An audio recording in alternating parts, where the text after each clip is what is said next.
Ration card ಅಪ್ಡೇಟ್ಗೆ ಸ್ವಾಗತ. ಸ್ನೇಹಿತರೆ, ration card ಅಪ್ಡೇಟನ್ನು ತುಂಬ ಜನ ಕೇಳಿದ್ದೀರಾ. ಸ್ನೇಹಿತರೆ, welcome back to Ash updates Kannada. ಸ್ನೇಹಿತರೆ, ಅದಕ್ಕೂ ಮುಂಚೆ ನಮ್ಮ ಒಂದು ಚಾನಲ್ಗೆ ಸಬ್ಸ್ಕ್ರೈಬ್ ಮಾಡಿಲ್ಲ, ಸಬ್ಸ್ಕ್ರೈಬ್ ಮಾಡ್ಕೊಳ್ಳಿ. ಸ್ನೇಹಿತರೆ, ವಿಡಿಯೋ ಇಷ್ಟಾದ್ರೂ ಲೈಕ್ ಮಾಡಿ, ಶೇರ್ ಮಾಡಿ, ಕಮೆಂಟನ್ನು ಮಾಡಿ. ಸ್ನೇಹಿತರೆ, ರೇಷನ್ ಕಾರ್ಡ್ ಅಪ್ಡೇಟ್ ತುಂಬ ಜನ ಕೇಳಿದ್ರಿ. ಡಿ ಕೆ ಶಿವಕುಮಾರ್ ಅವರು ರೇಷನ್ ಕಾರ್ಡ್ ಅಪ್ಡೇಟ್ ಏನಾದರೂ ಕೊಟ್ಟಿದ್ದಾರಾ ಅಂದರೆ ನೀವು ಕೇಳ್ತಾ ಇರುವಂಥದ್ದು ನಿಮ್ಮ ಅನಿಸಿಕೆ. ಹಾಗಾಗಿ ಏನು ಇಲ್ಲಿ ಅಪ್ಡೇಟ್ ಇದೆ ಅಂದರೆ, ಈಗ ರೇಷನ್ ಕಾರ್ಡಿಂದ ಏನಾದರೂ ನಮಗೆ ಬೆನಿಫಿಟ್ ಇದೆಯಾ ಅನ್ನುವಂಥದ್ದು ನೀವು ಕೇಳಿದ್ರಿ. ನಾನು ಹೇಳ್ತೀನಿ, ಕೇಳಿಸ್ಕೊಳ್ಳಿ.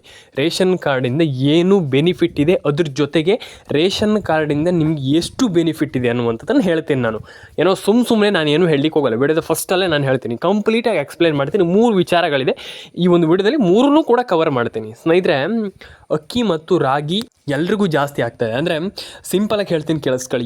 ಯಾವ ಜಿಲ್ಲೆಗಳಿಗೆ ಯಾರಿಗೆಲ್ಲ ಅನ್ನುವಂಥದ್ದನ್ನು ಸ್ಪೆಸಿಫಿಕ್ಕಾಗಿ ನಾನು ಹೇಳ್ತಾ ಹೋಗ್ತೀನಿ. ಈಗ ಅಂದರೆ ಈಗ ಒಂದು ಕ್ರೊನಾಲಜಿಕಲ್ ಆರ್ಡರ್ ಆಗಿ, ಅಂದರೆ ಒಂದು ನಿಮಗೆ ಆರ್ಡರ್ ರೀತಿಯಲ್ಲಿ ನಾನು ಹೇಳ್ತಾ ಹೋಗ್ತೀನಿ. ಅಂದರೆ ಒಂದು ಸ್ಟೆಪ್ ಬೈ ಸ್ಟೆಪ್ ಆಗಿ ಹೇಳ್ತಾ ಹೋಗ್ತೀನಿ. ಸ್ನೇಹಿತರೆ, ವಿಡಿಯೋವನ್ನು ಕೊನೆವರೆಗೂ ನೋಡಿ. ಸ್ನೇಹಿತರೆ ಹೇಗಪ್ಪ ಅಂತಂದರೆ, ಎಲ್ಲ ಜಿಲ್ಲೆಗಳಿಗೂ ಒಂದು ಹಂತವಾಗಿ ಈ ಒಂದು ಅಪ್ಡೇಟ್ಗಳನ್ನು ಸರ್ಕಾರ ಕೊಡ್ತಾ ಇರುವಂಥದ್ದು. ಕರೆಕ್ಟ್? ಹಂತವಾಗಿ ಇದನ್ನು ನೆನ್ಪಿಟ್ಕೊಳ್ಳಿ. ಹಂತ ಅಂತಂದರೆ ನಿಮ್ಗೆ ಒಂದೇ ಬಾರಿಗೆ ಹಣ ಹಾಕ್ತಾರೆ ಅಂತ ನಾನು ಹೇಳಲಿಕ್ಕೆ ಹೋಗಲ್ಲ. ಆದರೆ ಒಂದು ಹಂತವಾಗಿ ಹಣವನ್ನು ಹಾಕ್ತಾ ಇರುವಂಥ, ಅಂದರೆ ಹಣ ಅಂತಂದರೆ ಈಗ ನಿಮಗೆ ಈ ಒಂದು ಗೃಹಲಕ್ಷ್ಮಿ ಯೋಜನೆ ಬಗ್ಗೆ ನಾನು ಮಾತಾಡ್ತಾ ಇದ್ದೀನಿ. ಆ್ಯಂಡ್ ಇಲ್ಲಿ ಮತ್ತು ಇನ್ನೊಂದು 2 ಬಗ್ಗೆ ನಾನು ಮಾತಾಡ್ತೀನಿ. ಎಲ್ಲನೂ ಕೂಡ ಹೇಳ್ತೀನಿ. ವಿಡಿಯೋವನ್ನು ಕೊನೆವರೆಗೂ ನೋಡಿ ಸ್ನೇಹಿತರೆ. ಹಾಗಾದರೆ ಏನು ಹಂತವಾಗಿ ಹಾಕ್ತಾರೆ ಅನ್ನುವಂಥದ್ದು. ಸ್ನೇಹಿತರೆ, ಹೌದು, ಗೃಹಲಕ್ಷ್ಮಿ ಹಣ ಮತ್ತೊಮ್ಮೆ ಅರ್ಜಿ ಹಾಕಬೇಕಂತೆ. ಅರ್ಜಿ ಹಾಕಿದ ಮೇಲೆ ನಿಮ್ಗೆ ಹಂತವಾಗಿ ಸಿಗುತ್ತೆ. ಏನು ಸರ್ ಇದು, ನೀವು ಹೇಳ್ತೀರಾ, ಇಷ್ಟು ದಿನ ಹೇಳ್ತಾ ಇದ್ರಿ ಗೃಹಲಕ್ಷ್ಮಿ ಅಪ್ಡೇಟ್ ಹಣ ಬರುತ್ತೆ ಹಂಗೆ ಅಂತ, ಈಗ ಹೇಳ್ತೀರಾ ಹಂತ ಅಂತೆ ಹಿಂಗಂತ. ಹೌದು, ಗೃಹಲಕ್ಷ್ಮಿ ಯೋಜನೆಗೆ ಮತ್ತೊಮ್ಮೆ ಅರ್ಜಿ ಹಾಕಬೇಕು. ಸರ್ಕಾರ ಪರಿಷ್ಕರಣೆಯನ್ನು ಮಾಡ್ತಾ ಇದೆ. ಪರಿಷ್ಕರಣೆ ಅಂತಂದರೆ ರೀಚೆಕಿಂಗ್ ಅಂತ ಹೇಳ್ಬೋದು. ಮತ್ತೊಮ್ಮೆ ಹೌದು, ರೀಚೆಕಿಂಗನ್ನು ಮಾಡ್ತಾ ಇದೆ. ಮತ್ತೊಮ್ಮೆ ರೀಚೆಕಿಂಗ್ ಮಾಡ್ತಾ ಇದೆ. ಯಾಕಂತಂದರೆ ರೀಚೆಕಿಂಗ್ ಯಾಕೆ ಮಾಡ್ತಾ ಇದ್ದಾರೆ ಅಂತಂದರೆ, ಸರ್ಕಾರಕ್ಕೆ ಸ್ವಲ್ಪ ಡೌಟ್ ಬಂದುಬಿಟ್ಟಿದೆ. ಏನೋ ಫೇಕ್ ಅಪ್ಲಿಕೇಶನ್ಗಳಲ್ಲಿ ಸರ್ಕಾರಕ್ಕೆ ಡೌಟ್ ಬಂದಿದೆ. ಯಾಕಂತಂದರೆ ಫೇಕ್ ಅಪ್ಲಿಕೇಶನನ್ನು ಸಿಕ್ಕಾಪಟ್ಟೆ ಜನ ಹಾಕಿದ್ದಾರಂತೆ. ಇದು ನಮಗೆ ಬಂದಿರುವಂಥ ಮಾಹಿತಿ. ಹಾಗಾಗಿ ಈ ಫೇಕ್ ಅಪ್ಲಿಕೇಶನಲ್ಲಿ ನಿಮಗೆ ವಿಡಿಯೋವನ್ನು ಕೊನೆವರೆಗೂ ನೋಡಿ, ನಾನು ಹೇಳ್ತೀನಿ. ಅಂದರೆ ಈಗ ಏನಪ್ಪ ಅಂತಂದರೆ, ಮ್ಯಾಟ್ರ್ ಏನಪ್ಪ ಅಂತಂದರೆ, ಇಲ್ಲಿ ಡಿ ಕೆ ಶಿವಕುಮಾರ್ ಅವರು ಏನು ಹೇಳ್ತಾ ಇದ್ದಾರಪ್ಪ ಅಂತಂದರೆ, ಈಗ ಫೇಕ್ ಅಪ್ಲಿಕೇಶನ್ಗಳು ತುಂಬ ಇದೆ. ಅಂದರೆ ಈಗ ಫೇಕ್ ಅಪ್ಲಿಕೇಶನ್ಗಳನ್ನು ಸರಿ ಮಾಡಬೇಕು. ಅಂದರೆ ಫೇಕ್ ಅಪ್ಲಿಕೇಶನ್ಗಳನ್ನು ಈಗ ಅದನ್ನು ಫೇಕ್ ಅಪ್ಲಿಕೇಶನ್ ಹಾಕುವಂಥದ್ದನ್ನು ತಡೆಗಟ್ಟಬೇಕು ಅನ್ನುವಂಥ ನಿಟ್ಟಿನಲ್ಲಿ ಈಗ ಒಂದು ಪ್ರಿಕಾಷನನ್ನು, ಅಂದರೆ ಏನೋ ಒಂದು ಕಟ್ಟುನಿಟ್ಟಾದ ಕ್ರಮವನ್ನು ತಗೊಳ್ಳುವಂಥ ರೀತಿಯಲ್ಲಿ ರೀಚೆಕಿಂಗನ್ನು ಹಾಕ್ತಾ ಇರುವಂಥದ್ದು ಡೆಫಿನೆಟ್ಲಿ ಒಳ್ಳೆಯದು. ಯಾಕಂತಂದರೆ ಯಾಕೆ ಒಳ್ಳೆಯದು ಅಂತ ನಾನು ಮತ್ತೊಮ್ಮೆ ಹೇಳ್ತಾ ಇದ್ದೀನಿ ಅಂತಂದರೆ, ತುಂಬ ಜನರದ್ದು ಹಣ ನಿಂತು ಹೋಗ್ತಾ ಇದೆ. ಕರೆಕ್ಟ್?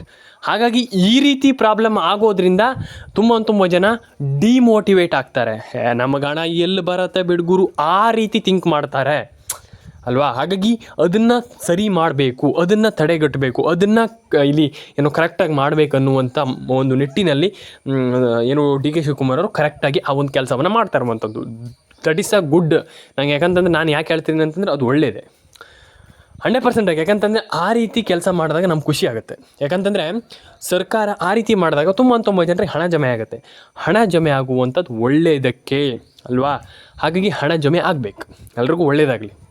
ಆದರೆ ವಿಡಿಯೋವನ್ನು ಕೊನೆವರೆಗೂ ನೋಡಿ. ನಾನು ಮತ್ತೊಮ್ಮೆ ಹೇಳ್ತೀನಿ, ಸರ್ಕಾರ ತುಂಬ ಜನರಿಗೆ ಹಣ ಹಾಕ್ತಾಯಿದೆ, ನಿಮ್ಮೆಲ್ರಿಗೂ ಗೊತ್ತಿದೆ. ಆದರೆ ಈಗಿನ ಅಟ್ ಪ್ರೆಸೆಂಟಲ್ಲಿ ನಾನು ಹೇಳಲಿಕ್ಕೆ ಇಷ್ಟಪಡುವಂಥದ್ದು, ಇಲ್ಲಿ ಸರ್ಕಾರ ಎಲ್ರಿಗೂ ಹಣ ಹಾಕ್ತಾ ಇದೆಯಾ, ಅಂದರೆ ಎಲ್ರಿಗೂ ಗೃಹಲಕ್ಷ್ಮಿ ಹಣ ಬರ್ತಾ ಇದೆ, ಏನು ಕತೆ ಇಲ್ಲಿ ಅನ್ನುವಂಥದ್ದನ್ನು ತುಂಬ ಜನ ಕೇಳಿದ್ರಿ. ಏನೂ ಇಲ್ಲ, 100% ಎಲ್ರಿಗೂ ಹಣ ಹಾಕ್ತಾ ಇದೆ. ಆದರೆ ಆ ಒಂದು ಅಪ್ಲಿಕೇಶನನ್ನು ಏನು ಸರ್ಕಾರ ಹೇಳಿದೆ ಅದನ್ನು ಹಾಕಲೇಬೇಕು. ಫಸ್ಟ್ ಆಫ್ ಆಲ್ ಕರೆಕ್ಟಾಗಿ ಮಾಡಲೇಬೇಕಾಗ್ತದೆ. ನೀವು ಅಪ್ಲಿಕೇಶನ್ ಅಂದರೆ ರೀಚೆಕಿಂಗನ್ನು ಏನು ಸರ್ಕಾರ ಹೇಳಿದೆ ಅದನ್ನು ಮಾಡಿಲ್ಲ ಅಂತಂದರೆ ನಿಮ್ಗೆ ಹಣ ಜಮೆ ಆಗೋಲ್ಲ. ಫಸ್ಟ್ ಆಫ್ ಆಲ್ ಹೇಳ್ಬಿಡ್ತೀನಿ ನಾನು, ತುಂಬ ಜನ ತಪ್ಪು ತಿಳ್ಕೊಂಬಿಡ್ತೀರ, ಇಲ್ಲ ಹಂಗೆ ಏನಾಗಲ್ಲ ಅಂತ. ಹಂಗೆ ಮಾಡಬಾರ್ದು. ಕರೆಕ್ಟಾಗಿದ್ದರೆ ಮಾತ್ರ ಅಲ್ವಾ? ಹಾಗಾಗಿ ಯಾರೂ ಕೂಡ ತಲೆ ಕೆಡಿಸ್ಕೊಳ್ಳಿಕ್ಕೆ ಹೋಗ್ಬೇಡಿ. ಅಪ್ಲಿಕೇಶನನ್ನು ಹಾಕಿ. ಆ್ಯಂಡ್ ಡೆಫಿನೆಟ್ಲಿ ಎಲ್ರಿಗೂ ಒಳ್ಳೆಯದಾಗಲಿ. ಆ್ಯಂಡ್ ಕಮೆಂಟ್ ಬಾಕ್ಸಲ್ಲಿ ಬಂದುಬಿಟ್ಟು ಕಮೆಂಟ್ ಮಾಡಿ ಸ್ನೇಹಿತರೆ, ನಿಮ್ಮ ಅನಿಸಿಕೆ ಏನಿದೆ ತಿಳಿಸ್ಕೊಡಿ. ನಾನು ಮತ್ತೊಮ್ಮೆ ಹೇಳ್ತೀನಿ, ನಮ್ಮ ಒಂದು ಚಾನಲ್ಗೆ ಸಬ್ಸ್ಕ್ರೈಬ್ ಮಾಡ್ಕೊಳ್ಳಿ. ಯಾಕಂತಂದರೆ ನಿಮಗೆ ಇದೇ ರೀತಿ ಅಪ್ಡೇಟ್ ಬೇಕಂತಂದರೆ ದಯವಿಟ್ಟು ಸಬ್ಸ್ಕ್ರೈಬ್ ಮಾಡ್ಕೊಳ್ಳಿ. ತುಂಬ ಇಂಪಾರ್ಟೆಂಟ್ ಆಗುತ್ತೆ.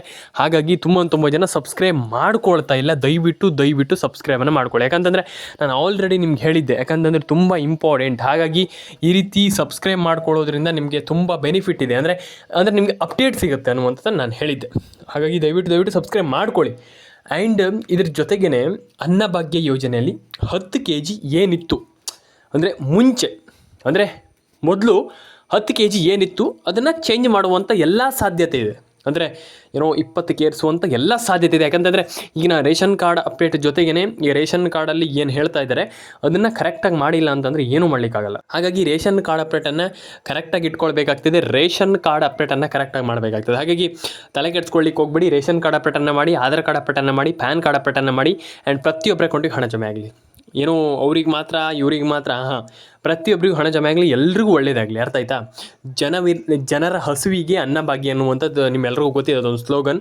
100% ಹಾಗೆ ಆಗಲಿ ಅಲ್ವಾ? 10 kg ಈಗ ಜಮೆ ಆದರೆ ತುಂಬ ಒಳ್ಳೆಯದಾಗುತ್ತೆ. ಆ್ಯಂಡ್ ಡೆಫಿನೆಟ್ಲಿ ಎಲ್ರಿಗೂ 10 kg ಒಳ್ಳೆಯದಾಗಲಿ. ಅಂದರೆ 10 kg ಅಕ್ಕಿ ಹೆಚ್ಚು ಕೊಟ್ಟರೆ ತುಂಬ ಜನ, ಎಷ್ಟೋ ಜನರಿಗೆ ಲೈಫಲ್ಲಿ ತುಂಬ ಖುಷಿಯಾಗುತ್ತೆ. ಲೈಫಲ್ಲಿ ಅನ್ನೋದಕ್ಕಿಂತ ಅವರು ಬಾಳಿಗೆ ಬೆಳಕು ಬಂದಂಗೆ ಆಗುತ್ತೆ. ಅಂದರೆ ತುಂಬ ಜನರಿಗೆ ಊಟ ಮಾಡಲಿಕ್ಕೆ ಅನ್ನನೇ ಇರೋದಿಲ್ಲ. ಹಾಗಾಗಿ ತುಂಬ ಜನರಿಗೆ ತುಂಬ ಕಷ್ಟ ಇರುತ್ತೆ ಅಷ್ಟೇ, ಮತ್ತೇನಲ್ಲ. ಹಾಗಾಗಿ ನಾನು ಹೇಳುವಂಥದ್ದು ಅಂಥವರಿಗೆ ತುಂಬ ಅಂದರೆ ಏನಂತಂದರೆ ಒಳ್ಳೆಯದಾಗತ್ತೆ ಅನ್ನುವಂಥದ್ದು ನಾನು ಹೇಳುವಂಥದ್ದು. ಹಾಗಾಗಿ ಕಷ್ಟ ಅನ್ನುವಂಥ ನಿಮ್ಮೆಲ್ರಿಗೂ ಗೊತ್ತಿದೆ, ಎಲ್ರಿಗೂ ಗೊತ್ತಿದೆ ಕಷ್ಟ ಅಂತಂದರೆ ಏನಂತ. ಹಾಗಾಗಿ ನಾನು ಹೇಳುವಂಥದ್ದು ತುಂಬ ಒಳ್ಳೆಯದಾಗುತ್ತೆ ಅಂಥವ್ರಿಗೆ ಅಂತ ನಾನು ಹೇಳುವಂಥದ್ದು. ಅಂಥವ್ರಿಗೆ ಅಂತಂದರೆ ಯಾರು ತುಂಬ ಕಷ್ಟದಲ್ಲಿರ್ತಾವ್ರೆ ಅಂಥವ್ರಿಗೆ ತುಂಬ ಒಳ್ಳೆಯದಾಗುತ್ತೆ ಈ ರೀತಿ ಹಣ ಕೊಟ್ಟರೆ. ಹಾಗಾಗಿ ಅಕ್ಕಿ ಕೊಟ್ಟರೆ. ಆ್ಯಂಡ್ ಡೆಫಿನೆಟಾಗಿ ಎಲ್ರಿಗೂ ಈ ಒಂದು ರಾಗಿ ಮತ್ತು ಅಕ್ಕಿ ಹೋಗಲಿ ಅಂತ ಹೇಳಲಿಕ್ಕೆ ಇಷ್ಟಪಡ್ತೇನೆ. ಜಾಸ್ತಿ ಹೋದರೆ ತುಂಬ ಒಳ್ಳೆಯದು, ಜಾಸ್ತಿ ಹೋಗಲಿ. ಆ್ಯಂಡ್ ಇದ್ರ ಜೊತೆಗೇ ಪಿಂಚಣಿ ಹಣ ಎಲ್ರಿಗೂ ಹಾಕ್ತಾ ಇದ್ದಾರೆ, ಇದೆಲ್ಲರಿಗೂ ಗೊತ್ತಿದೆ, ನಾನು ಮತ್ತೊಮ್ಮೆ ಹೇಳಲಿಕ್ಕೆ ಹೋಗಲ್ಲ. ಆ್ಯಂಡ್ ಡೆಫಿನೆಟಾಗಿ ಎಲ್ರಿಗೂ ಒಳ್ಳೆಯದಾಗಲಿ ಅಂತ ಹೇಳಲಿಕ್ಕೆ ಇಷ್ಟಪಡ್ತೇನೆ. ಕಮೆಂಟ್ ಬಾಕ್ಸಲ್ಲಿ ಬಂದುಬಿಟ್ಟು ಕಮೆಂಟ್ ಮಾಡಿ, ಲೈಕ್ ಮಾಡಿ, ಶೇರ್ ಮಾಡಿ, ಸಬ್ಸ್ಕ್ರೈಬ್ ಮಾಡ್ಕೊಳ್ಳಿ. ನಿಮ್ಮ ಒಂದು ಅನಿಸಿಕೆ ಏನಿದೆ ತಿಳಿಸ್ಕೊಡಿ. ಎಲ್ಲರ ಅಕೌಂಟಿಗೆ ಹಣ ಜಮೆ ಆಗಲಿ ಅಂತ ಹೇಳ್ತಾ ಸಿಗೋಣ ಮುಂದಿನ ವಿಡಿಯೋದಲ್ಲಿ. ಕಮೆಂಟ್ ಮಾಡ್ಕೊಳ್ಳಿ, ಲೈಕ್ ಮಾಡಿ, ಶೇರ್ ಮಾಡಿ, ಸಬ್ಸ್ಕ್ರೈಬ್ ಮಾಡ್ಕೊಳ್ಳಿ ಸ್ನೇಹಿತರೆ. ಸಿಗೋಣ ಮುಂದಿನ ವಿಡಿಯೋದಲ್ಲಿ ಸ್ನೇಹಿತರೆ.